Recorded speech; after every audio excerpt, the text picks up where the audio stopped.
it is the workings of life and forms of nature which occupy us. So when we are seeking lower knowledge, what occupies us is workings of life and forms. Sri Aurobindo brings out through this first the definition of yoga and what are the differences between lower and higher knowledge. Purification, the mopping up of the mirror and putting aside the curtains, is an identification. One feels more and more identified with that divine light.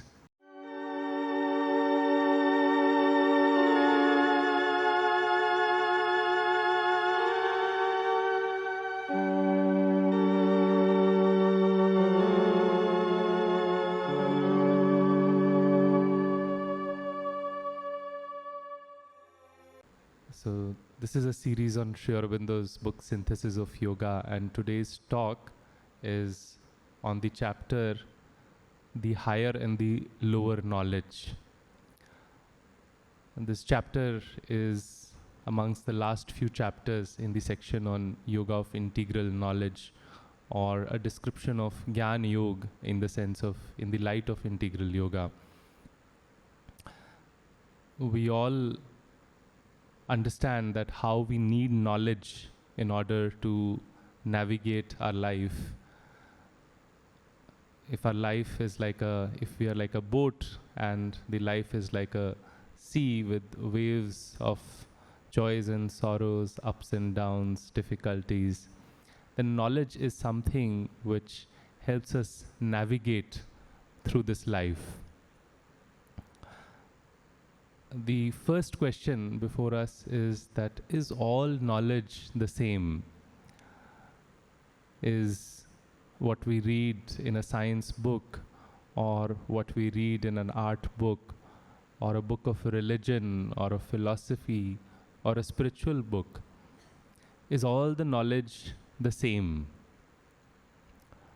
And the next question is that if they are not the same, then are they poles apart? Are the scientific books meant only for a lab or for where the science rules, and a spiritual book belongs to the ashrams? Or they have a place of integration where they come together, which is what is the seeking of this chapter or the exploration of this chapter. Can the lower and the higher knowledge come together and make our life more fulfilling, more richer in every sense? And for that, Sri Aurobindo starts by first defining for us what is lower knowledge and what is higher knowledge.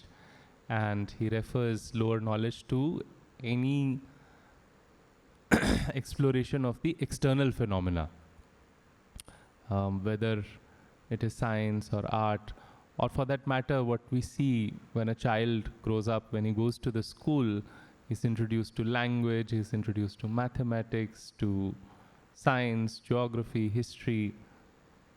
So anything which helps us understand and bring in the skill to navigate life in the external phenomena, one may refer to as the lower knowledge, lower referring also to the lower nature or the lower three hemispheres of the physical, the energetic world and the mental world, and the higher knowledge referring to that knowledge which helps us align with the very source of this lower three hemispheres or this external phenomena.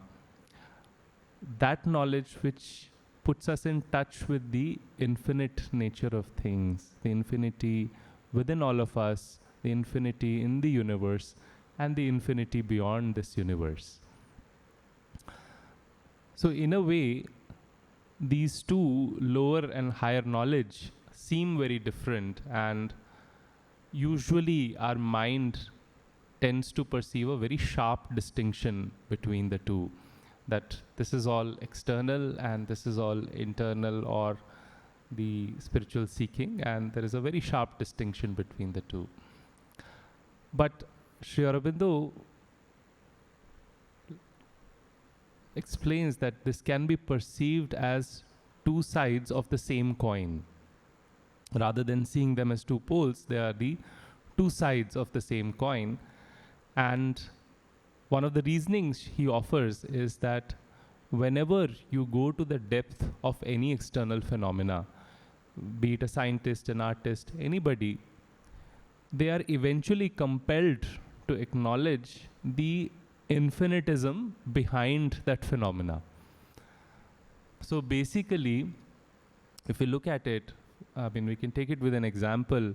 For example, Einstein, who was a wonderful physicist, and he went to the depths of physics, and eventually he ended up discovering the E equal to mc square, which is that energy and matter are actually one. And that is a point till which he could even scientifically prove. But for him, after reaching that depth, in his philosophical reflections, one was this wonderment, that how is it that energy and matter, which from an external perception seems so very different, energy being the wind energy or the electrical energy, whereas matter which seems so solid, and how are they one? And then in the wonderment of how, when you break down these things, there is so much space, these things appear as solid. So in his own reflections, he acknowledged that there must be something deeper, a deeper intelligence. Same thing happens to a biologist who is studying plants or animals or human beings, and they start breaking down and studying the phenomena. They see the living beings made of cells, and you go deeper into the cells and you find molecules, and you go deeper, there are atoms, then you go further deeper, then there are electron microscopes going deeper, there are electrons, protons, then the science progressed further, that there are even smaller particles, there are quarks, there are bosons. And then eventually the science reached a point that one could see that these finest particles could be seen as particles also, and they could also be seen as a wave of energy. And even where you are seeing it is not fixed. It may be seen here, it may be seen here, here it may be seen here. So it's a matter of probabilities and possibilities, and where you see it and what you see, whether you see a particle or you see a wave, also is impacted by the observer, what the observer wants to see. So in a way, a biologist or a physicist or a scientist is seeing, and by deeper and deeper exploration, from starting from one side of the coin, is eventually brought into the same wonderment that there must be something deeper, or there must be some intelligence running this whole show, which is much greater than all of us, or human mind, or nowadays one may say artificial intelligence, something greater than artificial intelligence also. Same thing happens if you see any phenomena. For example, if you get a cut or if you get a wound, and if actually you see the millions of processes that go on when that wound has to heal, from the cells coming together and forming a matrix, and then a lot of things coming together, and the wound heals, and practically it happens every day, how we are getting rejuvenated. It is a matter of wonderment.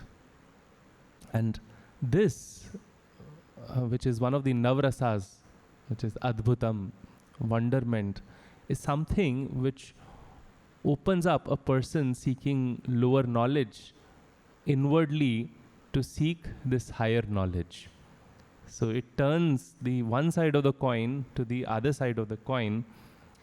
And this whole thing Sri Aurobindo describes through these lines, that at first it is the workings of life and forms of nature which occupy us. So when we are seeking lower knowledge, what occupies us is workings of life and forms.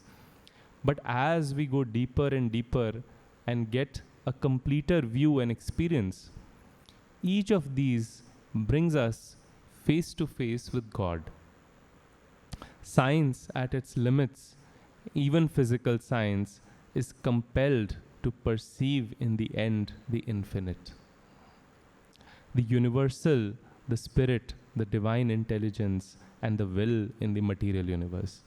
So even the science at its limits is compelled to perceive the infinite, the universal, the spirit, or a greater intelligence at work.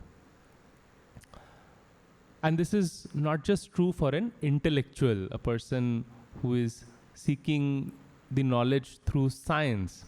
It is also true for a person with an aesthetic bent of mind who is drawn towards art, who is exploring the beauty of nature, of different forms, a poet, an artist. And any poet who has ever excelled, or any poet or any artist who has ever excelled, they have a feeling within that this piece of art or this piece of poem is not just my own creation. It is something which has come from somewhere beyond me. Whether it is a dream, or I remember seeing one of the videos of a successful author, and she pointed out that how she always feels her books are not something which are coming from her. There is some external source and everything comes in and she just writes those things. And a poet describing that she waits for the wind to blow and a poem will fly to her, and the moment the wind is coming in, she has to quickly catch it and put it on a piece of paper. All different analogies, but how artists also experience that there is something beyond the basic human intelligence which is contributing to their external work. So the same thing also happens to an artist in when their aesthetic emotion, the seeking of the beauty, starts to get enriched by ananda. And when there's a subtle line between experiencing the beauty and also when the senses also start perceiving the ananda. And in that ananda, for an artist, it is possible to see the infinite behind whatever patterns are there. The patterns of a flower, the patterns of a rangoli, they all reveal to an artist that there is an infinite force behind these finite patterns that they're seeing in the trees, in the mountains, in the floral patterns.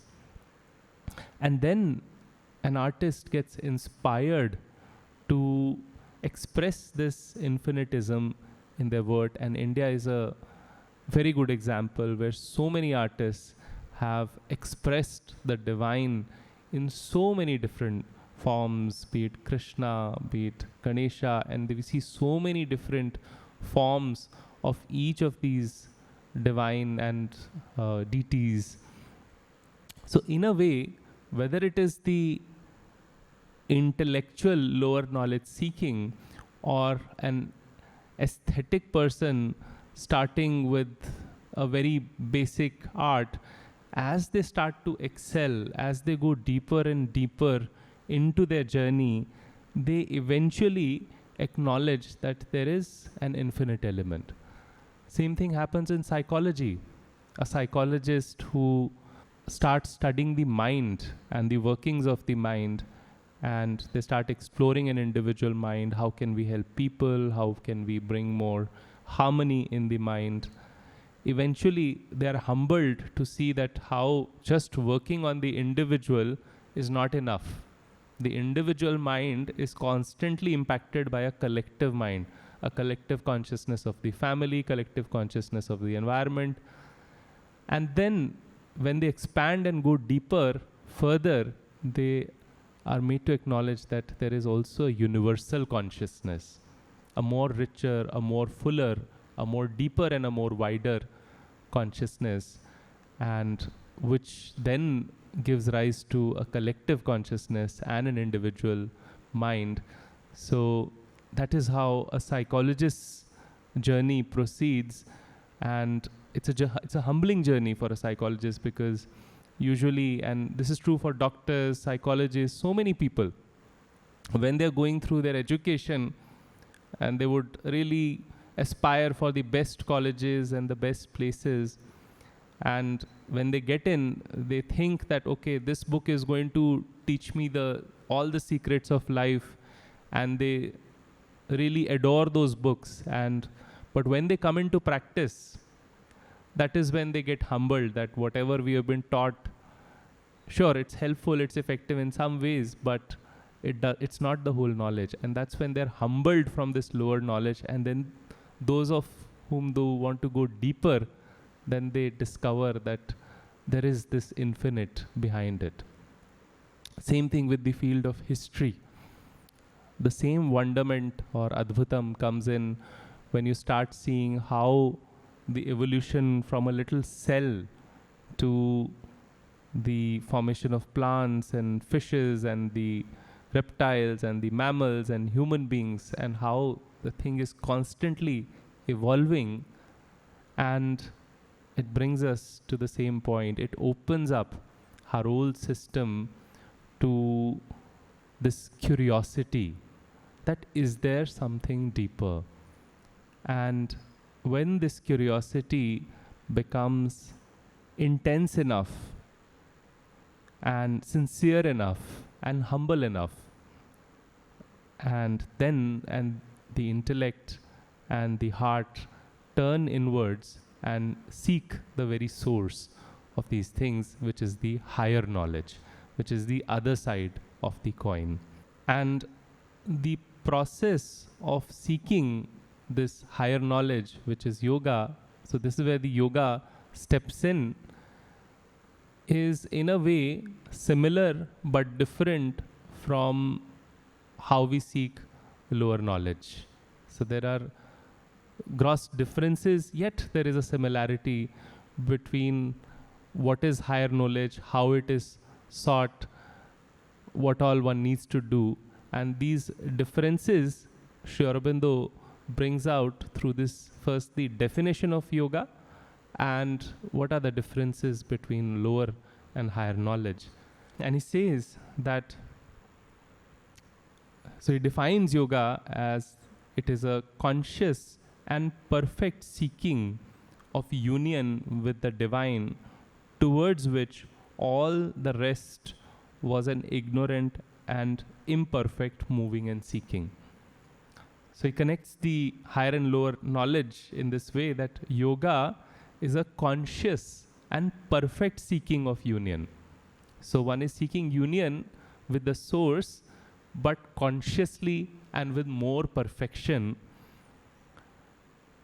to which all the rest was ignorant and imperfect moving and seeking. So when we are exploring the lower knowledge, we are unconsciously yet still seeking the same divine Ananda. We are still seeking the same higher knowledge, but it is in a way an ignorant and imperfect movement, whereas yoga becomes a more conscious. And so the other side of the coin is more conscious and with more and more perfection a seeking. And what are the differences between, so the aim of both, eventual aim of the lower knowledge and the higher knowledge is the same. So in a way, this is the similarity. And what is the difference? For while this lower knowledge approaches God indirectly from outside and never enters its secret dwelling place, yoga calls us within and approaches him directly. So the lower knowledge is approaching the God indirectly. The motives are different, and from outside it is getting some idea that there is some divine power or something beyond our intelligence, something infinite. That's how a scientist would say, okay, there is something greater than us, and that's how they would experience it. Whereas the higher knowledge, it is a more direct seeking. Sri Aurobindo also has talked so many times at various places that how his journey was more of an indirect journey, because his first primary seeking was freedom for the country, and his one of his intense sadhanas fuel was this aspiration to help India become independent. And so his journey started indirectly from outside, whereas he says that mother's journey was more direct. So in a way, this is one of the differences. One is an indirect route to the divine, and one is a direct. And this direct route leads to the secret indwelling chamber of the divine. The second is, while the lower knowledge seeks him through the intellect and becomes conscious of him from behind a veil, yoga seeks him through realization, lifts the veil, and gets the full vision. So the lower knowledge is seeking through the intellect, and intellect is receiving data from the senses. So there is always a curtain or a veil behind which one can again see a little bit of what is divine. And the tool is intellectual understanding, that what is atom, what is proton, nothingness, okay, there is something beyond this thing, and then there must be an infinite intelligence. So it's drawing conclusions out of its intellect. Whereas the yoga journey is a journey of realization. It's a journey of experience. The experience comes first, and then there may be some logic to it. Okay, this is how I can explain it, that there is something beyond, but it's first a realization. And the third difference he points out is, whereas that only feels the presence and the influence, yoga enters into, is aware of the workings, and through them, so he says, where that is only aware of the workings and through them gets some glimpse of the reality, yoga identifies our inner being with the reality and sees from that the workings. So again, the lower knowledge going deep into the workings of the external phenomena gets those glimpses of the divine, whereas when one aligns with the higher knowledge and gives oneself to the divine, and one's will is possessed by the divine will, then one opens up to the workings of the nature in a different way, and one can see from above how different phenomena is panning out from above the ignorance of life. So it becomes a different way of seeing the phenomenon altogether after giving oneself to the divine, identifying with the divine, and looking from above. So these are some of the differences that he points out between the lower and the higher knowledge, that even though there are two sides of the same coin, but one is a ignorant and imperfect movement, the other one is a more conscious and perfect movement towards the divine. And broadly, the seeking of higher knowledge, Sri Aurobindo, the whole process of yoga in this chapter, he puts it through three words, which is purification, concentration, and identification. This is the section on Gyan Yoga. So he has described this whole process of yoga in the light of Gyan Yoga through very different steps and more elaborate steps. But in this chapter, he summarizes it in three words: purification, concentration, and identification are the means to seek the higher knowledge. There was a great writer, Aldous Huxley, who actually explored different religions, different spiritual philosophies, whether it is Hinduism or Islam or Sufis or many great saints.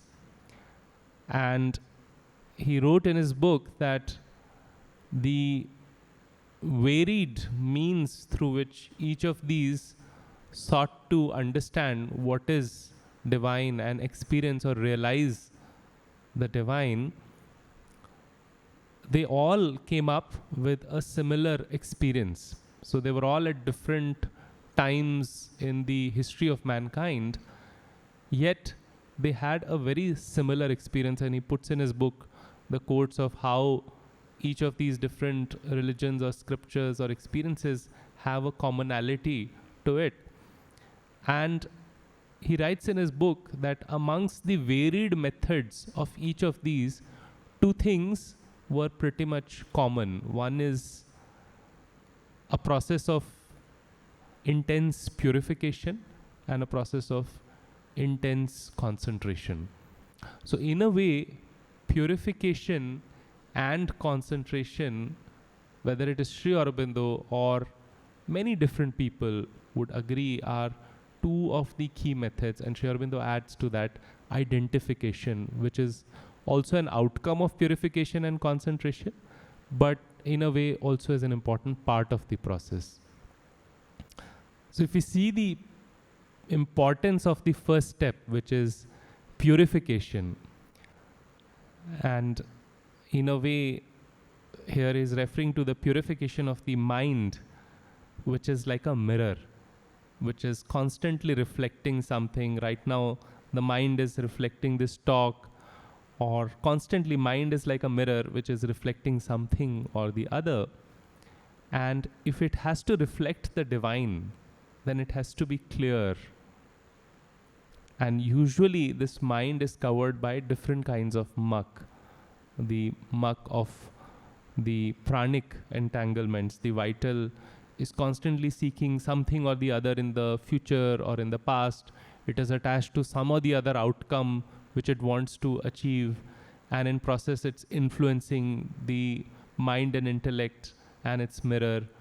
Or it's the heart which is attached to something, loves something and averse to something else. That is also acting like a muck on the mirror.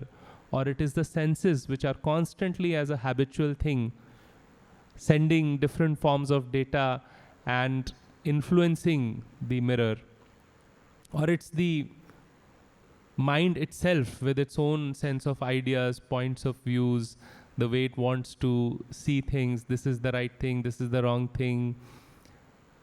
Through all this, there is a muck which is created, and Sri Aurobindo says, through this mirror full of muck, we cannot even reflect the world as it is properly. So we cannot even see the lower knowledge itself as it is properly, let alone the higher knowledge.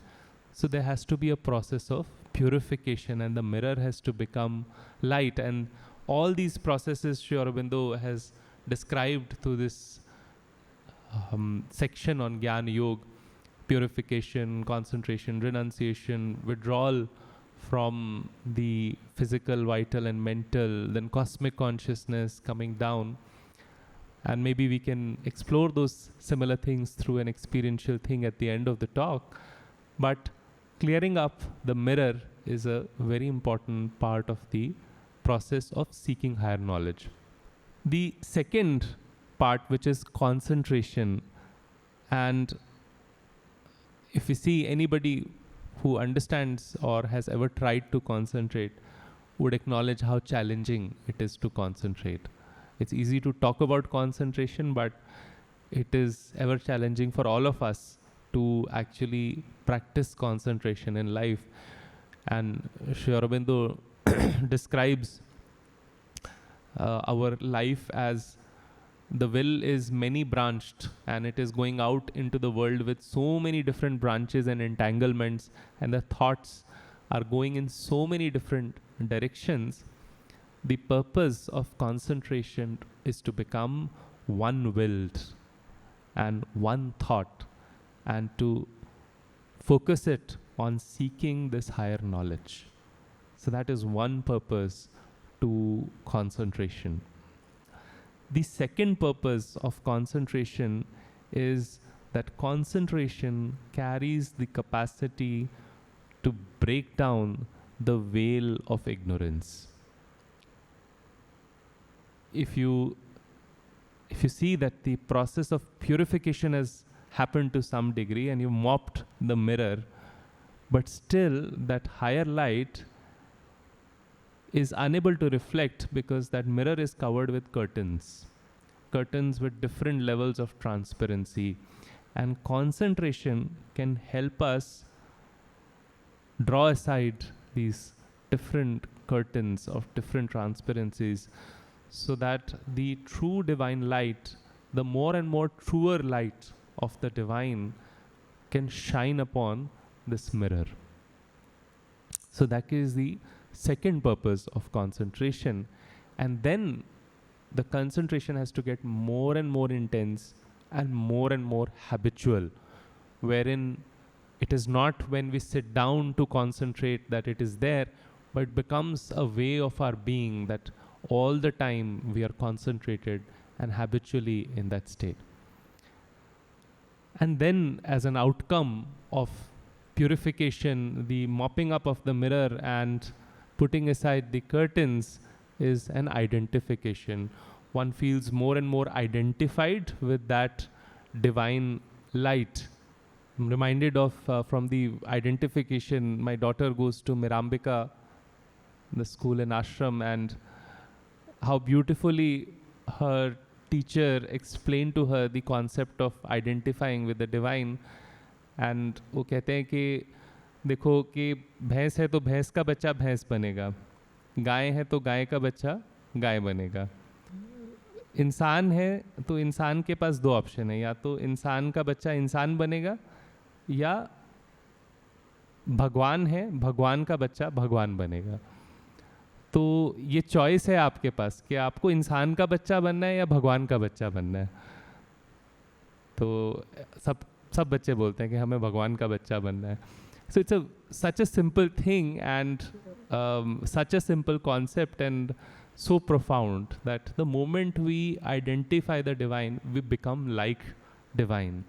And so in a way, identifying with the divine is not just an outcome of purification and concentration, it is also part of the process. The more we identify with the divine, our mind might be going here and there, but the moment we tell ourselves, I am this pure, infinite, divine being, I am a child of the divine, we are filled up with energy to purify ourselves, to concentrate. So in a way, although always to the mind things are A followed by B followed by C, but things are happening simultaneously, purification, concentration, and identification. So in a way, all three need to happen simultaneously. For some of us, initially purification may be more, and for some of us, concentration may be more, and some may start with identifying more. So if this is the process of seeking higher knowledge, then one may ask that what then is the role of lower knowledge in this whole process? If one side of coin is so very different, sure, they are seeking the same goal, one ignorantly, one consciously, but then what is the role of the other side? Then all the scientists, all the artists, all the philosophers, is it all of no use? Is it all that we should start moving in that direction? So this point Sri Aurobindo talks about by sharing that they all contribute at each of these steps, especially the purification and concentration. When one becomes a scientist, one becomes an intellectual seeker, it helps the intellect to purify to some degree. When one becomes the artist, one is exploring art and expressing through art, it purifies the vital, it purifies the heart in so many different ways. So in a way, even though one has no interest in higher knowledge, but it is a phase of preparation for seeking of the higher knowledge. These steps are ignorantly but surely being put in place by becoming a scientist or becoming an artist. And even it contributes the process of concentration, because if you have to seek the lower knowledge, it cannot happen without concentration. So everybody wants to learn how to concentrate well on what they're trying to do. Although this concentration is different from that concentration, and Sri Aurobindo differentiates the two. One is a dispersed concentration and the other is an absolute concentration.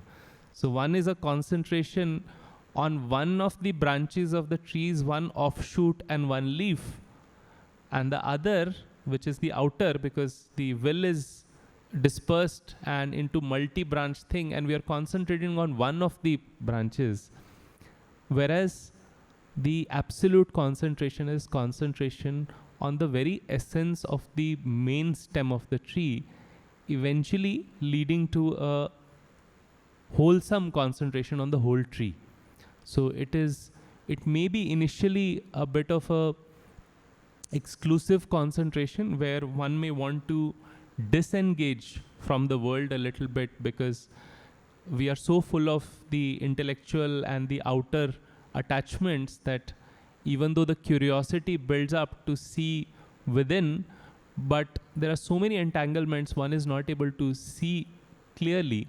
So the initial process of concentration may take us away from the outer, but it may be on the center of the main stem and we forget about the branches, but eventually it becomes an all-inclusive concentration where we see the divine within everyone, in every phenomena, in the every working of the universe.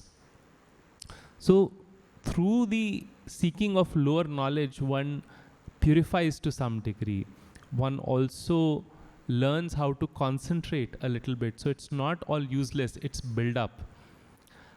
And then, because this seeking of lower knowledge is in a way honing different faculties of the mind. There is a ethical faculty to the mind, so we are getting morally educated. It is educating our aesthetic being. It is educating our intellect or the capacity to discriminate. So then these faculties, which have been nurtured to some degree, can then be put to an inner use. The ethical mind, which if is overturned towards the outside becomes too rigid, can be turned inwards towards, for example, what Patanjali did, the yamas and the niyamas. When the ethical mind turns to satyam, ahimsa, asteya, which is honesty, aparigraha, which is sharing and non-greed and non-possession, then brahmacharya. So then the ethical mind is turned towards the divine. And the aesthetic mind, which is turned outward, when it starts to express through poems about the divine, or one creates a symbol for oneself to concentrate better, engage every part of our being in an image or a form of the divine, then the aesthetic mind is turned inward. And when the contemplative part of us, the philosophical part of us, starts to contemplate upon how in this phenomena there is divine, in that phenomena there is divine, so even that part of us is turned towards the divine. And this Sri Aurobindo describes as only all is directed to the one aim, directed towards God, filled with the idea of the divine, infinite, universal existence, so that the outward going, sensuous, pragmatical preoccupation of the lower knowledge with phenomena and forms is replaced by the one divine preoccupation. So the lower knowledge in the seeking of higher knowledge is not all useless.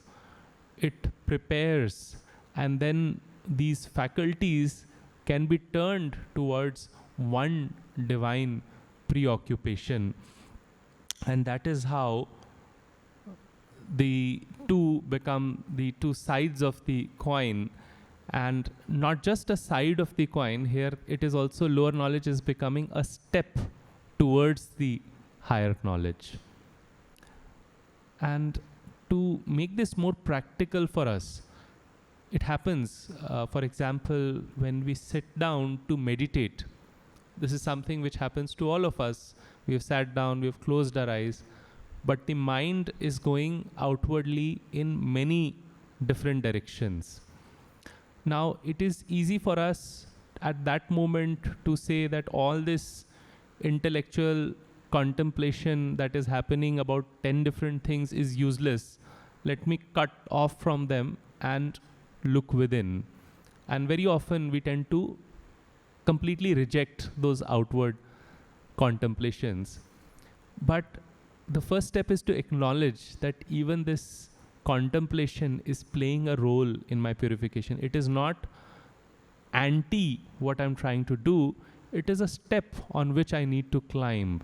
So I need to not reject these faculties of mine, this aesthetic, ethical, intellectual, or philosophical part of me.